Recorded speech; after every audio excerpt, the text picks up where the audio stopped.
मालपोत कार्यालय तुलसीपुर दाङमा बुधबार सेवाग्राहीहरूको ठूलो चाप देखियो। सेवाग्राहीको अन्य दिनभन्दा लामो लाइन देखिन्थ्यो। सामान्य कामका लागि आएका सेवाग्राहीको पनि दिउँसो 2-3 बजेसम्म काम बनेन। कतिपय सेवाग्राहीहरू हातमा कागजपत्र समातेर तलमाथि गरिरहेका देखिन्थे। कार्यालयका धेरैजसो फाँटहरू कर्मचारीविहीन थिए। एउटै कर्मचारीले 2-3 वटा फाँटको काम गरिरहेका थिए। त्यसले गर्दा पनि सेवा प्रवाहमा ढिलासुस्ती भएको देखिन्थ्यो। कार्यालयमा कार्यरत कर्मचारीहरू बिदा लिएर घुम्न गएपछि यस्तो अवस्था आएको हो। कार्यालय प्रमुख खिमबहादुर खड्का सहित 4 जना कर्मचारी घुम्न निस्किएपछि सेवा प्रवाहमा समस्या भएको हो। कार्यालयका सूचना अधिकारी शान्तराज गौतमका अनुसार कार्यालय प्रमुख खड्कासँगै दर्ता फाँटमा कार्यरत कर्मचारी गोपाल डाँगी, तामिलीमा कार्यरत सुरवीर पुन र कम्प्युटर फाँटमा कार्यरत कर्मचारी निमबहादुर केसी एकैपटक बिदा लिएर बस्नुभएको हो।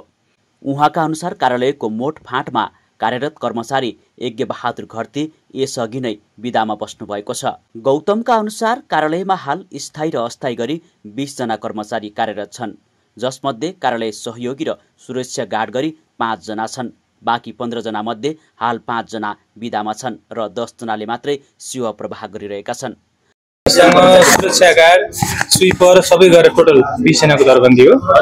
20 जनामा अहिले हामीसँग यहाँ सबै नै हुनुहुन्छ, नभएको भनेको एकजना कम्प्युटर अपरेटर, एकजना चाहिँ 2 जना खर्दार र हाकिम साहब, 3 जना खर्दार, एकजना काठमाडौँ जानुभएको छ उपचारका लागि, जानुभएको छ बच्चाको लागि, सानो बच्चा बिरामी छ। अरू चाहिँ बाँकी चाहिँ सरसँगै जानुभयो होला भन्ने चाहिँ सुन्नमा आएको छ। त मलाई ठ्याक्कै थाहा छैन। मलाई जानकारी चाहिँ कार्यालय प्रमुखले आज तपाईँले जिम्मा दिएरै जानुभएको। कार्यालयमा कर्मचारीको संख्या कम भएको र भएका कर्मचारी मध्येमा पनि एकैपटक 5 जना बिदामा बसेको भन्दै कतिपय सेवाग्राहीहरू आक्रोशित देखिन्थे। तुलसीपुर 19 की भूमा डाँगीले जग्गा पास लिन बिहान 9 बजेदेखि नै लाइनमा बसेको भए पनि कामको कुनै टुङ्गो नभएको गुनासो गर्नुभयो। हजुरको नाम? भूमा योगी। हजुर? भूमा योगी। भूमा योगी कहाँदेखि आउनुभएको? हामी बिजौरीदेखि, तुलसीपुर 19। केको लागि आउनुभएको?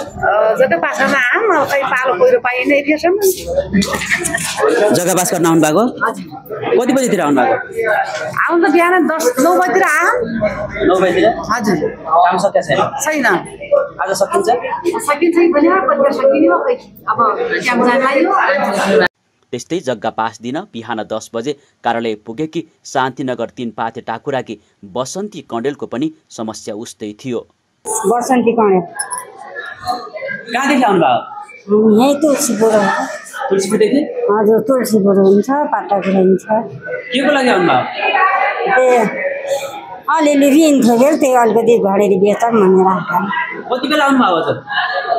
त्यही त भोलिम कि घर यहाँबाट पाटाकुरा गएको र गाविसमा 10 बजीतिर घडी हेर्न जान्दैन।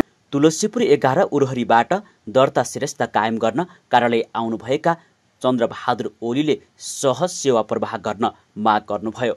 कर्मचारीलाई टाइम टु टाइममा आइदिनु पर्यो, हामी जस्तो ग्राहकहरूले सुविधा पाउनु पर्यो भन्ने कुरा हो। निमित्त कार्यालय प्रमुखको जिम्मेवारी समेत पाउनुभएका सूचना अधिकारी गौतमले भने कर्मचारीहरू बिदामा बसे पनि सेवा प्रवाहमा भने सकेसम्म ढिला सुस्ती नगरेको दावी गर्नुभयो। सानो संरचनामा कार्यालय सञ्चालन गर्नुपरेको बताउँदै आवश्यक कम्प्युटर लगायतका सामग्रीको अभाव रहेकोले पनि सेवा प्रवाहमा समस्या भएको उहाँको भनाइ थियो। सबै कर्मचारी नभए त गाह्रो नै छ, समस्या नै छ, तर पूर्ण रूपमा सेवा दिन हामीले पनि अझै सकिरहेनौँ, किनकि हामी कहाँ अझै पनि हामीसँग ब्याट्री ब्याकअप छैन, वायरिङ गरेको छैन, भवन मर्मत बनिसकेको छैन। मैले आजदेखि हिजोदेखि बनाइरहनु भएको छ, माथि हजुर जान सक्नुहुन्छ, कार्यालयको अवस्था हेर्न सक्नुहुन्छ, तामेली बनिरहेछ, सबै समस्याहरू पनि हेर्न सक्नुहुन्छ। तर रहेको र हामीसँग भएको स्रोत साधनले काम दिन हामी प्रयत्न गर्छौँ। एकदम जतिसक्दो छिटो छिटो देशभरिमा जलेको मालपोतमा सबैभन्दा छिटो छिटो सेवा दिएको तुलसीपुर मालपोत कार्यालय हो, यहाँले बुझ्न सक्नुहुन्छ। लुम्बिनी सेरोफेरोसँग फोन संवादमा कार्यालय प्रमुख खड्गाले आफ्नो छोराको बिहेको निम्तो बाँड्न रुकुम पुगेको बताउनुभयो। अन्य कर्मचारीले पनि बिदा मागेकोले बिदा स्वीकृत गरिदिएको उहाँले बताउनुभयो। कार्यालय प्रमुख खड्काले यस्तो प्रतिक्रिया दिए पनि उहाँसँगै 4 जना कर्मचारी रुकुम पश्चिमको डिग्रे मेलामा घुमघाम गरेको भन्दै सामाजिक सञ्जालमा फोटो पोस्ट गरेको देख्न सकिन्छ। सेवाग्राहीहरूले गुनासो गरेपछि कार्यालय पुगेका सामाजिक अभियन्ताहरू मेघराज केसी र सन्दीप गौतमले कार्यालयमा हुने ढिलासुस्ती र अनियमितताले सेवाग्राहीलाई शास्ति हुने गरेको बताउँदै छिटो छरितो र प्रभावकारी सेवा दिन माग गर्नुभयो। यहाँ आइरहेका सेवाग्राहीले 4 जना कर्मचारी नहुँदाखेरि उहाँहरूले पाएको शास्ति कस्तो छ होला हामी एकचोटि कल्पना गरौँ। जहाँ कि कार्यालयमा अहिले 1 जनाले 2 जना 3 जनाको काम जिम्मेवारी लिनु भएको छ अथवा त्यो कामहरू चाहिँ गरिराख्नु भएको छ भने सेवाग्राहीले कति छिटो काम त्यो सेवा पाउँछ होला हामी मूल्याङ्कन गरौँ न। त्यसैले हामी हरेक नागरिकलाई के भन्न चाहन्छौँ भने जहाँनिर व्यतिथि भ्रष्टाचार र विसङ्गति छ यो बारेमा एक्लै भए पनि उभिनुहोस् है, कुनै पनि ठाउँमा, यहाँ मात्रै नभएर। हाम्रो जो हाकिम साहब हुनुहुन्छ अब आगामी दिनदेखि यस्तो काम नगर्नु होला, किनभने जानी छ ठिक छ बिदा नलिनु भन्ने कुरा होइन, बिदा लिनुहोस् तर एकैचोटि यतिजना बिदामा बस्दा भोलि सेवाग्राहीलाई धेरै समस्या हुन्छ, यस्तो काम नगरिदिनु होला भन्ने छ। कर्मचारीहरूले सहज र प्रभावकारी ढङ्गले सेवा प्रवाह गर्न अन्य सेवाग्राहीहरूको माग रहेको थियो।